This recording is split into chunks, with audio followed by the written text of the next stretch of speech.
around March of the next year, Bob was coming back into Remax to work on some training with some broker owners and regional directors. We were bringing them all into Denver. And I was like, oh my gosh, Bob Proctor's coming back. So I called Gina and I said, hey, Gina, is there any, and I'm dying over those, when I met Bob, is there any way that I could possibly, see him or meet with him or even have lunch with him when he's out here with Remax? And she said, well, I don't know, but I'll get back with you. And, oddly enough, he said yes.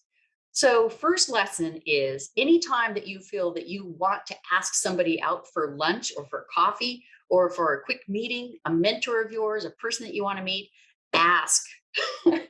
As my neighbor says, you don't GET unless you ASK.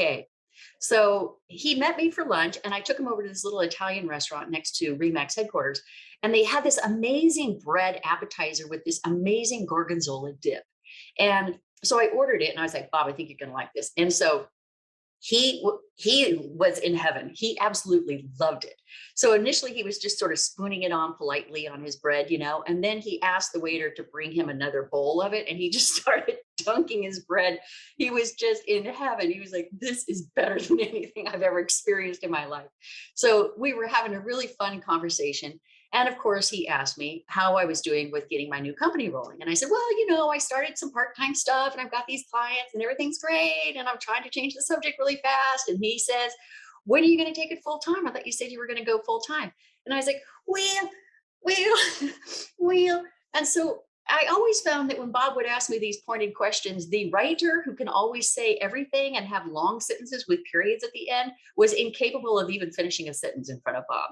So I said, yeah, I just, and he said, Diane, he said, let me ask you this. What is the one thing that you're the most afraid of to start this full-time company? What is the one thing that you're the most afraid of? So before we go any further into the story, I want you to pull up the Me, the Risk Taker page. If you were able to print this, if you weren't, just pull out a regular piece of paper.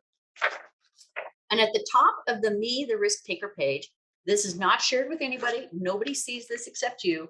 I want you to write the number one thing that has you fearful, worried, anxious, delaying, procrastinating, whatever it is, whatever that big emotion comes up, I want you to write that down at the top of the list as far as what your biggest goal is and why you haven't acted on it as fully as you should be acting on it. Just take a few seconds to do that. I know it's going to come up fast.